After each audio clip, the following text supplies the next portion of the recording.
گائے اور بھارت کی دوغلی policy. Asian tiger کا خواب دیکھنے والا بھارت اپنی منافقانہ پالیسیوں کی وجہ سے دنیا بھر میں کوئی ثانی نہیں رکھتا۔ اپنے قول و فعل میں تضاد ہندو بنیے کا خاص وصف ہے۔ گائے کا پجاری نہ صرف گاؤ ماتا کے پیشاب کو تبرک سمجھ کر پی لیتا ہے، بلکہ اگر کوئی مسلمان گائے کی قربانی کر لے یا اس کا گوشت خرید لے تو اسے اس ناقابل معافی جرم کی پاداش میں قتل کر دیا جاتا ہے۔ دوسری طرف گائے کے ساتھ عزت و احترام اور پیار و محبت کا جو رشتہ ہندو بنیے نے قائم کر رکھا ہے اور اس سے جو دولت سمیٹی جا رہی ہے وہ دنیا کی بند آنکھیں کھول دینے کے لیے کافی ہے۔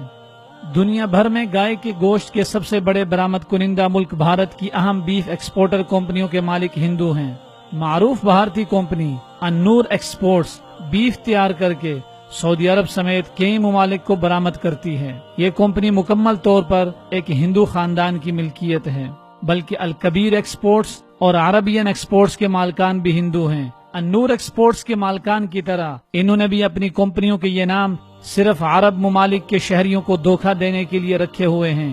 الکبیر ایکسپورٹس کے مالکان ستیش سبروال اور اتل سبروال بیف برآمد کرنے والے بھارتی تاجروں میں سر فہرست ہیں۔ مسلمان ممالک کے عوام کو حلال گوشت فراہم کرنے والے یہ ہندو تاجر صرف الکبیر ایکسپورٹس کے نام سے ہی دھوکہ نہیں دے رہے، بلکہ متحدہ عرب امارات میں ان کی کمپنی طیبۃ المارات کے نام سے دکانوں پر گوشت فراہم کر رہی ہے۔ اسی کمپنی کا ایک اور نام تبرک ہے۔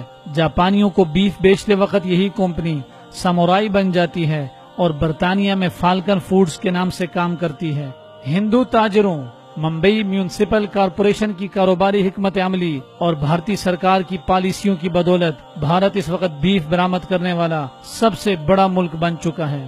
امریکی محکمہ زراعت کی جانب سے جاری کردہ اعداد و شمار کے مطابق گزشتہ برس بھارت نے 24 لاکھ ٹن یعنی 2 ارب 40 کروڑ کلو گرام بیف برآمد کیا۔ بیف کی برآمد میں برازیل دوسرے اور آسٹریلیا تیسرے نمبر پر رہا۔